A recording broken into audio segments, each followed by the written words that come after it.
One of the more athletically gifted interior defensive linemen in this year's draft that hasn't put it together on the field in terms of production or consistency, and that is Shemar Turner out of Texas A&M. So let's get into it. So today we're going to be diving into Shemar Turner, the defensive lineman from Texas A&M that's putting out a ton of defensive linemen this upcoming draft. At just over 6'3", 300 pounds, that is going to lack some length, likely by the testing that we're going to get eventually, but has shown flashes of the ability to kind of elongate the actual length that he does carry just by the technique that he uses into his entry points. There's so much polish that feels like it's going to need to be added here, and there's just kind of a go-to plan that a lot of times feels needs to get added. There's certain games where you just don't feel his impact whatsoever, and other games where you feel dominance, and he looks like a first-round pick. 6.2% pass rush win rate will not blow anybody away. A 50 pick, I don't think that's going to excite many people, but his 7.9% run stop rate will. It's the process of putting those two things together, which is what we're all going to be keeping our eye on when it comes to Shemar Turner, and who believes they can get there with Shemar Turner, who's had some penalty issues and is a 4-year senior, but with his build, even regardless of the length, he's got a pretty unique body type for the guy that carries this kind of athleticism in this year's draft. If you were just going after critical factors, Shemar Turner could work his way into round one. I could see a path for that. It's just the consistency hasn't necessarily followed along with Texas A&M. So let's get right into it. Let's try to make these a little bit faster. We're going to start off with that first step explosion. As I said, he knocked a lot of these out of the park for me. I think he has very good first step explosion. I think it's much different inside versus outside, and he typically aligns over the B gap, kind of in that 3 technique role. He played some 2 technique. He played some different inside leveraged alignments.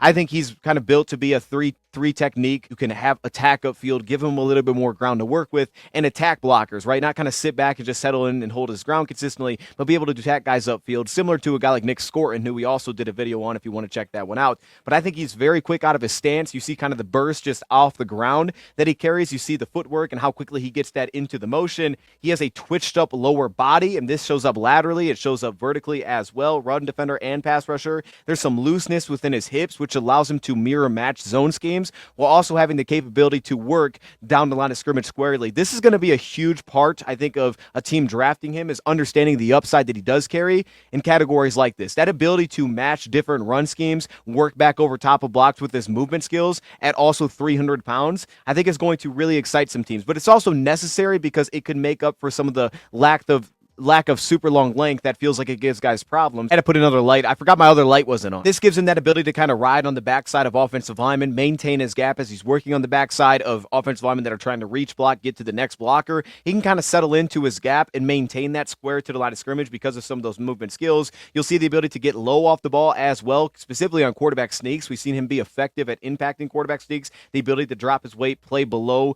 the pad level, and play with some good leverage in those spots. He eats up ground off the line of scrimmage, specifically on the interior. It feels like there's also a better get off and timing off the ball. That's usually the case, but he eats up ground through those first 2 steps. The biggest issues that I have, and you're going to hear me say something like this a lot this video, but I'll try not to say it too often, it is that he needs to speed up his entry specifically.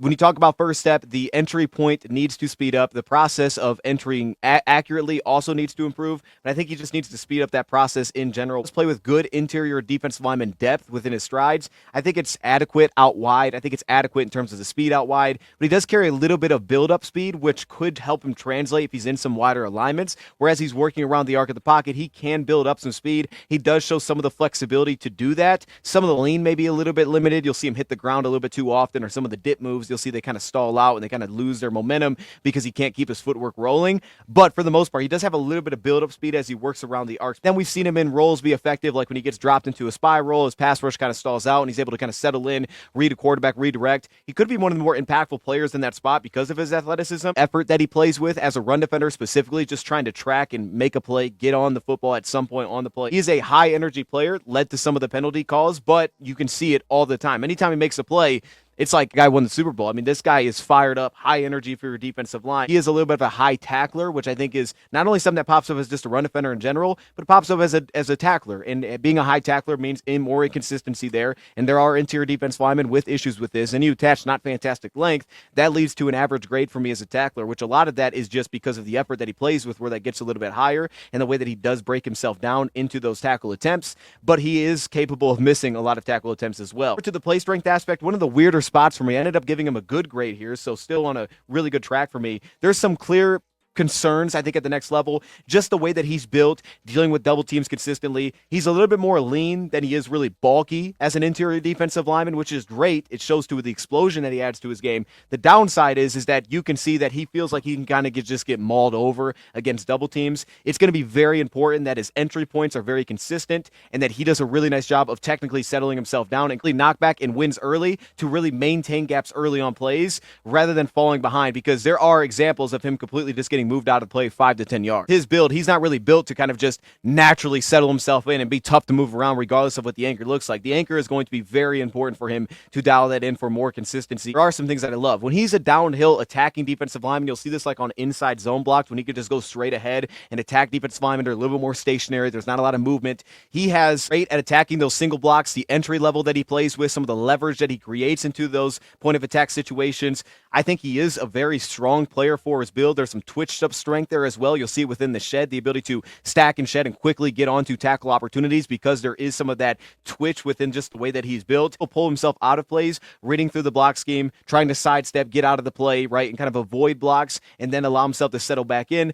That can hurt other players at the second level, but it also opens up opportunities because he has some of that quick instinctiveness to his game where it's a very fast feel of, okay, down block, let me step outside of that. And he brings the agility, which I think is also very good, to make those guys miss at the point of attack. He's with a wide base for combo blocks that is capable of really setting quickly. The problem is the entry is super inconsistent here, which leads to problems. Number one, he becomes a reacher at the point of attack. He doesn't have his base under him because he's kind of just falling forward. One, due to length. Two, because he's a little bit inaccurate. He doesn't close the space necessary, so that allows him to just get pushed off from the hip, right? You can get a guy that just hedges his block and knocks him off the play, and he's not able to actually hold his ground because, one, he's not actually built to do that consistently, but then also the flip side is the way that he enters. If he becomes a reacher, that becomes a problem. I think he does carry plus upper body strength, and you'll see this within some of the stack and shed. You'll see some of the force that he can create. He's a violent defensive lineman with his hands, which we'll get to more when we get to the hand usage. He can play a little bit tall and a little bit upright. To me, this feels like more of a consistency issue than anything because he's capable of dropping his weight. He's capable of creating leverage, capable of getting walk back, and he's really capable of doing this, and you'll see flashes as a pass rusher. It just doesn't show up. It's kind of the same thing. As a pass rusher, the immediate bull rush is not consistent. The leverage is not consistent. I've seen him just kind of throw his shoulders at guys, and there's no real walk back created. And I think you'll also see this as a run defender as well. See him just get caught standing upright on plays, and he's not in a situation where that's going to be accurate or that's going to be effective. And again, it allows him to get kind of pushed over and moved back way too far on plays, and he continues to work, but he'll get moved out of the play. I think he has good play strength. Their consistency aspect is the biggest problem for his game, and we'll see this as we continue through. But he does, I think, carry good play strength, especially for the way that he's built. Again, he doesn't have like the mass, especially in the lower body, where it's like, all right, this guy's just going to be a plugger. You just kind of settle him in. But he has shown capabilities to win against combo blocks and to settle himself in and win fast and set his feet quickly and close airspace and show some of that corkscrew in the bend. You have seen flashes of that. Create a wide base that's stout at the point of attack. It's just the consistency has to be on point for more consistency at the next level. As a pass rusher, this is one of the weirder spots because I would think that I would have ended up with a much higher grade, especially from initial impression here. Initially, I was blown away by this prospect, kind of pulled back as I continued to watch. I gave him a slightly above average grade as a pass rusher. You could press into the good category. I could see making arguments for both.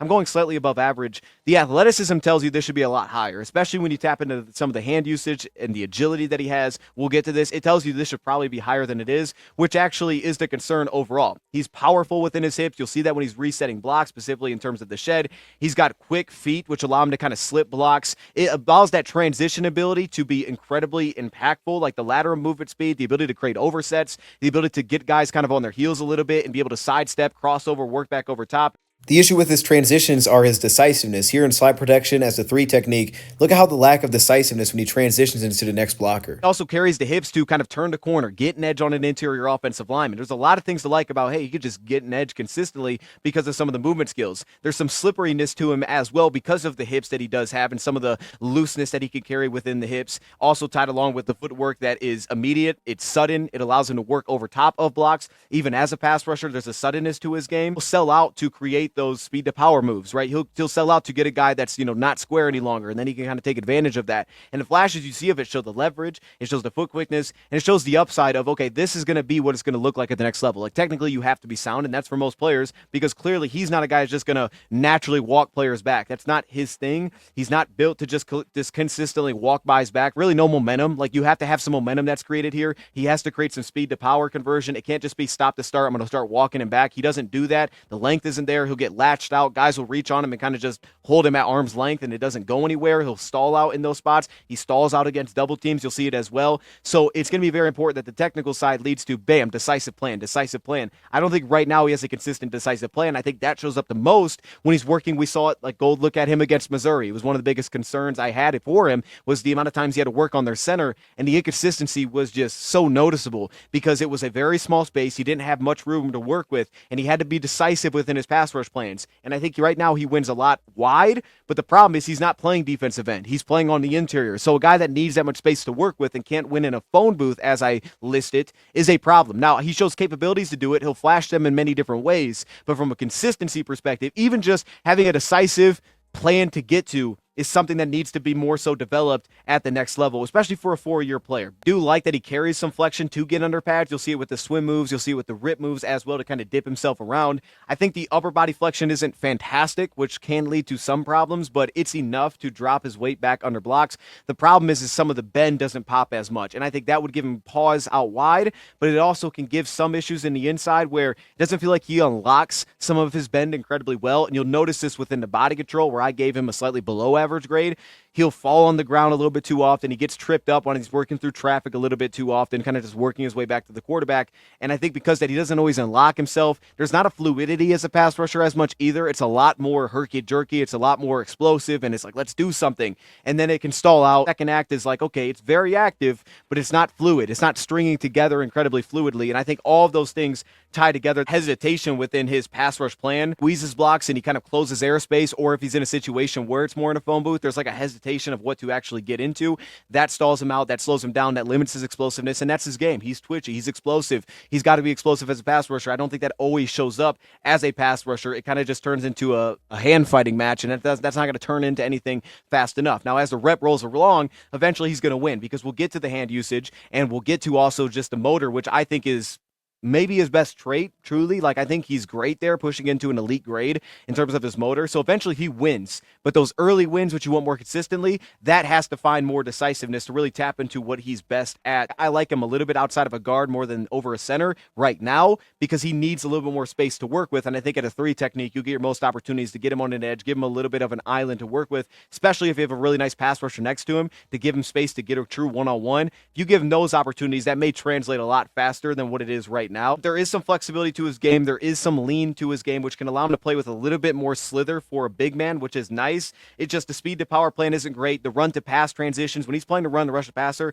there's not enough effectiveness there, and I think that kind of tells a lot of the story. He has the lateral agility, which opens up his ability to work up and down the line. You could literally align him anywhere, and he can get to any gap on the field, and he does kind of have a nice little flow for kind of feeling the offensive line and just kind of sorting out like where I want to get to and being able to win and find different creases. But if you wanted to win like a singular gap, that's where the decisiveness has to improve, because right now it feels like he just kind of searches for answers a lot of times as a pass rusher, that eventually he'll get there. There's also a spin move that has flash fluidity as a counter potentially down the road with some of the movement skills he has. I think he's a slightly above average pass rusher. I think he truly has upside here, like no question about it. It's just right now the ability to win the way I think you want him to win based on his size and where he's going to be lined up as needs development. It needs time, and it needs to come together more. And he's also going to have some limitations with some of the length as well.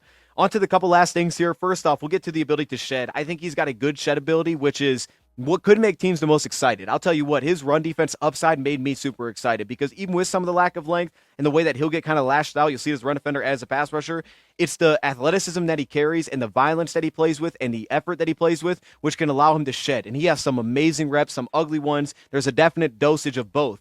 One of my biggest issues with these entry points in the play strength is his lack of ability to consistently live behind the line of scrimmage. Too often it feels like he's playing at the line, or as you can see here, he kind of loses the grip as he's trying to hold his ground. He's not living behind the line as consistently as you would like to see at the point of attack.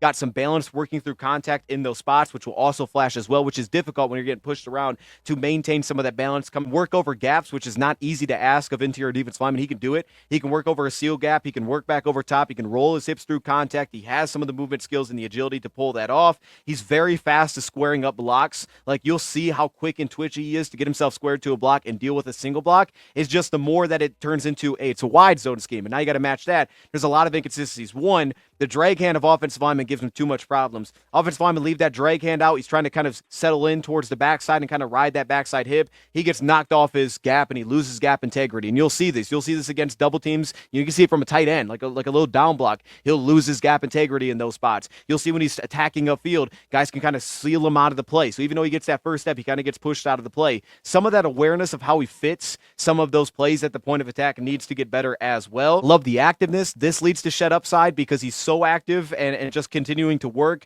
It allows him to also maintain gaps, continue fighting hands blocks. There's so much more success than it is the more complex that it seems to get, the more guys that he has to deal with in traffic. It's dynamic as stack and shed. The ability to close off of a stack and shed opportunity is dynamic. It's twitchy. It makes a lot of plays. It can allow him to get into a lot of tackles, which speaks to that run stop rate. Feet don't stall. That's awesome. His feet never stall. He continues to work, continues to kind of keep his feet moving. That could be problems if you're trying to set an anchor. But also the issue is again, the entry points. The way that he enters, the way that he kind of falls behind gaps, or kind of the hesitation to it. And he's like, okay, I don't know what this is. And then he falls behind it, and his feet keep moving, but he's not settled himself down. That leads to problem. The biggest concerns will be that he doesn't constantly create the lockout I think that you're looking for. There's flashes of it where he'll position really well. He's explosive in the upper body. He gets into contact, separates, and he kind of settle in. But he's more right now of a fast winner than he is as a guy that's going to settle down, hold his ground, and just kind of wall off for a rep in the duration of the play. Like, eventually, as he continues to reset, he doesn't hold that kind of anchor and hold that kind of lockout to just settle in and just stand there. He's got to keep working because he's going to get more fast wins than he is as the play continues to roll along as of now. He's got good shed ability. I think a team could love this as an attacking defensive front. And then you go over to the hands, and look, I may be on an island here, but I think he's very good with his hands. I think the problem is his footwork doesn't always time together with it. The plan doesn't always make a ton of sense. But it just in general, just his hands alone, I think he's got very good hand usage. It's very reactive. We talked about the violence to it, the activeness to it. It's super reactive to offensive line hand usage and string together different looks. I mean, there was an example where he went punch, slapped, and he got into the dip where you saw some of the lack of real bend there. But you did see just the variety of things that he could just throw together. And he's just going to continue to throw punches. He's got some two-handed timing, which pops up in terms of closing space. I love the little inside wipe remove that he'll utilize as well from the inside arm. There's some creativity with it. There's also a really nice accuracy, and I think the precision in the way that he kind of dials in where he's going to strike his hands to where an offensive lineman's hands are. There's some accuracy to it, like in kind of picking and choosing his spots. It's not blind. It doesn't feel like he's just closing his eyes and swiping. There's some accuracy to the way that he kind of tries to find those hand usage spots. I think that the control isn't always there as a pass rusher.